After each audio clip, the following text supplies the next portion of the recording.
the ongoing debate. I see a comment here. Is Fergie stepping down? Hope so. I doubt it. Why would he step down when he's got the support of the Liberals and NDP? And the NDP, by the way, if you haven't heard, have said they're supporting the budget. Oh, big surprise. Yeah. So all of you folks who predicted the NDP would support the budget because of all those NDP members who want to stay in government, so-called, until the next election is called so they can collect their pension, looks like you were right. So why should we be surprised that politicians, especially left-wing socialist politicians, would ever put principle ahead of their personal greed? Let's have a look at this clip here. It shows you how the blockheads can't decide whether they're supporting or not supporting the speaker. Their prickly leader initially said, "Good show," to Fergus for kicking Poilievre out of the House of Commons, but then some of the other members had second thoughts. Mr. Speaker, I would like to congratulate you on your common sense today. Common sense, eh?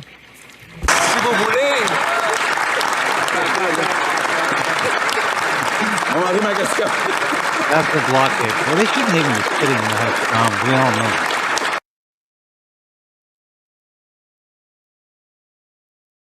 Yeah, so turns out Blanchett wasn't speaking for the whole caucus. And there was some disagreement over whether or not the bloc should be supporting this wacko speaker and wacko PM or not. So, but there's more controversy. Yes. Rachel Thomas. The speaker kicked her out too. And this is the Conservative MP from Lethbridge. The speaker kicked her out even though she retracted her words. I'll have more to say about this, but let's watch Lethbridge, who has given notice for a question of privilege.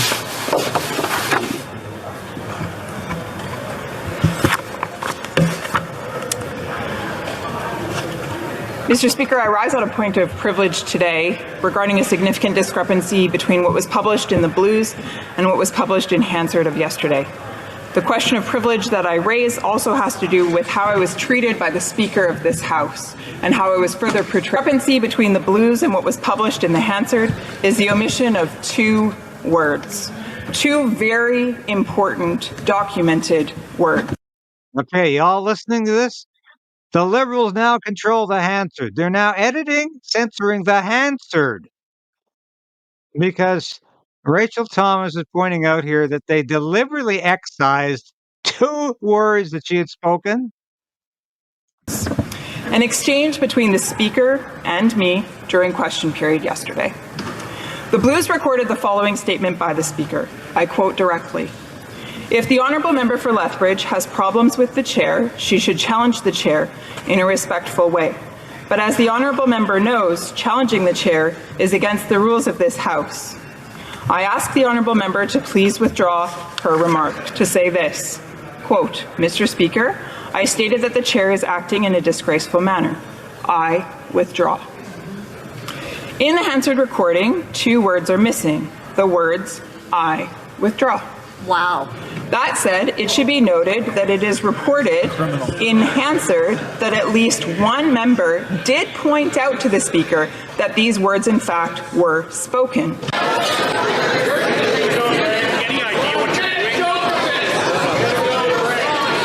Order.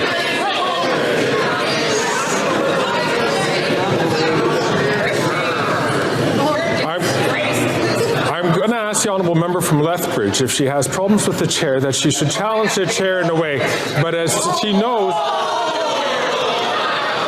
as the honourable member from Lethbridge knows, that by challenging the chair is against the rules of this House. I'll ask the honourable member to please to ask her to withdraw her remarks. The chair is acting in a disgraceful manner. I'm going to ask you, will you? The chair is acting in a disgraceful manner. I'm going to ask you, will you?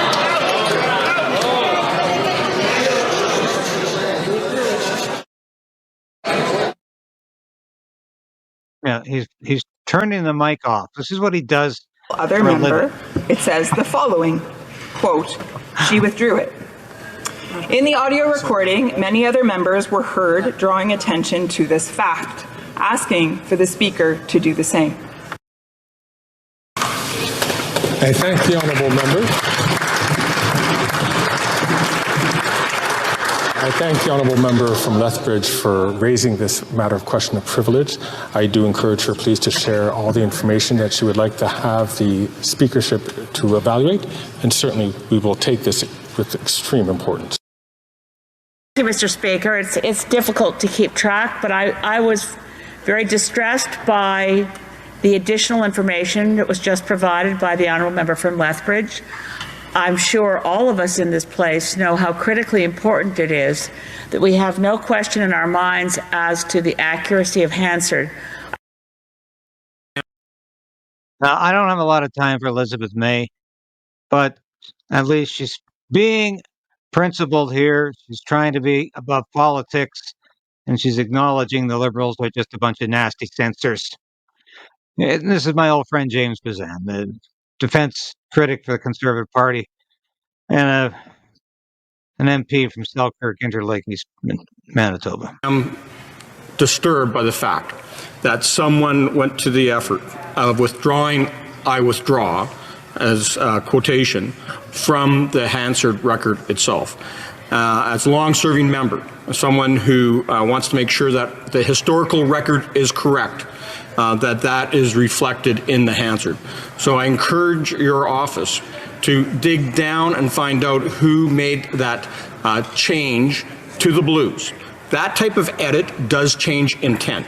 Now, I can understand, Mr. Speaker, in the raucous that occurred yesterday in the House, that you may not have personally heard the comment, "I withdraw," but that doesn't excuse the fact that somebody had gone into the Blues and edited out those comments to appear in the official Hansard. And that undermines our freedom of speech here, as well as our privilege as parliamentarians. And that is, in my opinion, has done with intent, and there's definitely a contempt of. The Liberals clearly censored the Hansard to remove Rachel Thomas's words. Is this a big deal? Yeah, it's another symptom of authoritarianism in this country. Just like throwing out the leader of the opposition because he used a word like wacko and extremist is also another symptom of totalitarianism in this country. I have said for years, and I hope I'm not boring you right now by repeating this, but democracy is not just about having an election every 4 years or even 5 years like we used to have. It's about having a viable, real, official opposition that can't be shut out of the House of Commons, whose leader can't be silenced and kicked out of question period because the Speaker is so partisan he's in the pocket of the Prime Minister. That's the difference between democracy and authoritarian regimes. We're also losing our free speech in this country. I talk about it every day with the Online Harms Act. With the other censorship bills the Trudeau government has passed that make it difficult to speak freely on the internet, this next bill will make it impossible. We all know that. We've discussed it. It's going to make thought crime real. Such a thing should not exist anywhere. It's going to put people in prison for life for so-called hate speech. It's going to make people subject to $100,000 fines. That's what this Trudeau government is all about. That's what it's doing. And that's what this little bit from Fergus was. I don't know if the Speaker himself excised these words, but the Speaker himself shut off her microphone so he didn't have to hear it or pretend he didn't hear it. This is a Speaker who's not only just a partisan hack, he's constantly shutting off the mic so you can't hear the heckling. You can't hear the remarks being made, only the remarks he wants you to hear. This is a horrible excuse for a Speaker. He is in the pocket of Justin Trudeau and the Liberals. And Fergus does need to go, but he won't go. He will not resign. He will not consider the damage he's doing to his office and to this country as long as he stays in that office. As long as he stays Speaker, he's toxic.